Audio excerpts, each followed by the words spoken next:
नमस्कार बच्चों। आज हम बात करेंगे कक्षा 10वीं बोर्ड का जो इंग्लिश का पेपर आएगा उसका इंग्लिश विषय का question number 8 subject verb agreement. यानी सब्जेक्ट के साथ में वर्ब का कैसा एग्रीमेंट रहता है उसके बारे में हम बात करेंगे। तो रूल नंबर 1 है बच्चों, यदि दो सिंगुलर नाउन्स एंड से जुड़कर सब्जेक्ट के रूप में प्रयुक्त हो तो वह प्लूरल वर्ब आएगी। जैसे राम एंड मोहन, अब देखो दोनों सब्जेक्ट है तो आर क्या आ जाएगी, यहाँ पे आर आ जाएगी, तो आर फ्रेंड्स। ऐसे ही कुछ पेयर वर्ड्स जैसे bread and butter, rice and curry, slow and steady, hammer and sickle, age and experience, truth and honesty, horse and carriage, bag and baggage, sum and substance etcetera का प्रयोग subject के रूप में हो तो singular verb का use हो जाता है, क्योंकि ये दोनों एक साथ में रहते हैं, क्योंकि इनमें एक ही वस्तु या भाव का बोध होता है। जैसे bread and butter is my favourite lunch. अब देखो रूल थर्ड क्या है, the possessive adjective plus singular noun plus and plus singular noun हो तो वह सिंगुलर वर्ब होगी। Possessive adjective plus singular noun plus and plus the possessive objective plus singular noun हो तो वह प्लूरल वर्ब होगी। जैसे my brother and guardian, and my brother तो होगी अपने, and guardian is coming to सी मी, ऐसा होगा तो वहाँ पे इज हेल्पिंग वर्ब लगेगी।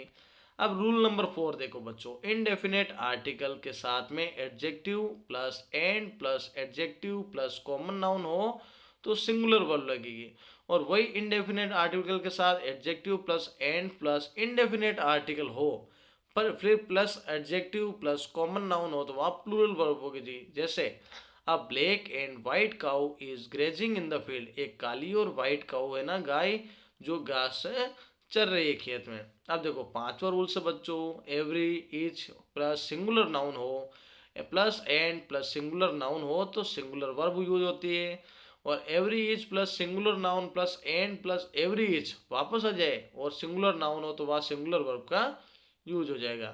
तो जैसे बच्चों देखो, each book and notebook is white, each boy and every girl is talkative.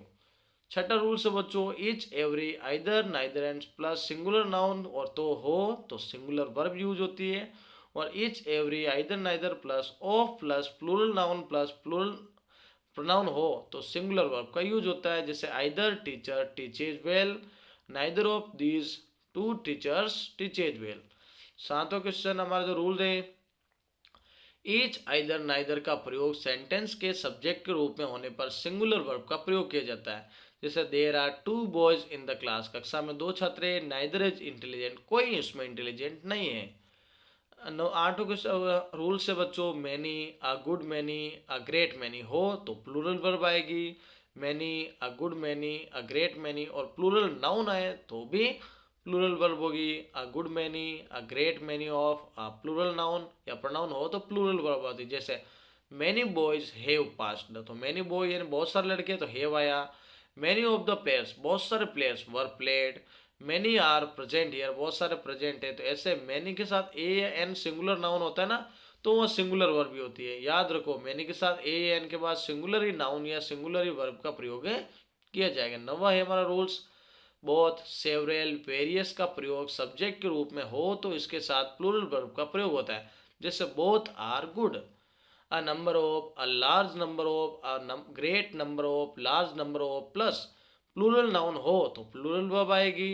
या a number of boys were playing there, a number of boys were playing there। ध्यान रखिए द नंबर ऑफ के बाद हमेशा नाउन प्लूरल और verb singular आएगी। अब 11वां rule से बच्चों, कुछ नाउन्स जो देखने में प्लूरल होते हैं लेकिन अर्थ में सिंगुलर होते हैं तो ऐसे नाउन्स के साथ वर्ब की सिंगुलर फॉर्म ही लगती है। जैसे फिजिक्स तो एक सब्जेक्ट है, mathematics, economics, news, gallows, billiards, innings, wages, arms, ये है ना वो सारे सिंगुलर वर्ब का यूज होगा। जैसे no news is good, news है फिर भी इज आएगा। Maths is a good subject, maths अच्छा सब्जेक्ट है। अब देखो रूल्स नंबर 12, कुछ नाउन दिखने में सिंगुलर होते हैं लेकिन अर्थ में प्लूरल होते हैं। ये नाउन है ना सिंगुलर दिखने में तो है, अर्थ प्लूरल, जैसे डजन दर्जन, hundred, million, cattle, people, score, thousand, gentry, police, alphabet, infantry, of spring etcetera. तो यहाँ पे हम क्या करेंगे, इनमें प्लूरल लगाएंगे तो दिखने में भले सिंगुलर है। जैसे the cattle are grazing in the field, यानी पशु चल रहे हैं तो बहुत सारे पशु होंगे, वो केटल यानी बहुत सारे पशुओं का समूह है। अब रूल नंबर 13, कुछ नाउन जैसे furniture, luggage, information, advice, work, knowledge, scenery, electricity, weather etcetera के साथ में सिंगुलर वर्ब का प्रयोग किया जाता है। जैसे वर्क इज वर्शिप, कार्य महान होता है, हमारी पूजा होती है। नॉलेज इज पावर, तो इसके साथ सिंगुलर वर्ब यूज होगा। अब रूल नंबर 14 क्या है बच्चों, जब दो सब्जेक्ट नॉट ओनली और बट आल्सो से जुड़े हो तो वर्ब ब्लैंक वाले पास वाले जो सब्जेक्ट है ना उसके अनुसार लाएंगे, जहाँ पे खाली है ना वहाँ के अनुसार लगेंगे। जैसे not only the principal but also the teachers were playing the match, जो खाली जगह जहाँ पे थी ना टीचर्स के पास में थी तो टीचर्स वाले में वर लगेगा। फिर देखो रूल नंबर 15 आ रहा है, जब एक सब्जेक्ट के साथ beside as well as and not in addition to like with together with जैसे जोड़ने वाले कंजक्शन के अन्य सब्जेक्ट या कोई शब्द जुड़े हो तो वर्ब वाक्य में पहले आने वाले सब्जेक्ट के अनुसार लगती है। जैसे the president as well as the members has come, president पहले आ रहा है तो उसके अनुसार वर्ब आएगी। अब रूल नंबर 16, जब किसी वाक्य में अदर या अनोदर के बाद कोई नाउन आए तो ध्यान रखें अदर के बाद प्लूरल नाउन और प्लूरल वर्ब लगती है और अनोदर के बाद में सिंगुलर नाउन और सिंगुलर वर्ब होती है। जैसे there is another school near the bus stand, तो यहाँ पे इज लगा है, और देयर आर अदर स्कूल्स तो यहाँ पे आर लगा है। अब rule number 17, the poor, the rich, the young, the old, the French, the English etcetera पूरी क्लास को व्यक्त करते हैं। किसको करते हैं? पूरी क्लास को व्यक्त करते हैं। तो इनके साथ प्लूरल वर्ब आएगी, जैसे द रिच आर हेल्पफुल, जो अमीर होते हैं ना वो मददगार होते हैं, तो उसके लिए आर आया। और अगर सेंटेंस के शुरुआत में हियर या देयर आए तो नाउन वहाँ पे सब्जेक्ट के अनुसार वर्ब के अनुसार आएगी। जैसे देयर इज ए बस या देयर आर मैनी बसेज, तो देखो बस है तो एक बस है तो इज आया है, बहुत सारी बसेज है तो आ रहा है। अब देखो कुछ हमारे सामने सेंटेंस है उनको हम पढ़ते हैं। जैसे नाइदर ऑफ द हाउसेज, यानी neither of the houses is much worth, तो यहाँ पर इज आएगा। Some of the food is delicious, कुछ खाना डिलीशियस है। द न्यूज के साथ में आएगा सिम्स, यानी वर्ब की फर्स्ट फॉर्म के साथ s, the news seems more and more depressing every day. फिर देखो बच्चों चौथा है मिजल्स, मिजल्स है ना बीमारी है तो उसके लिए भी इज आएगा।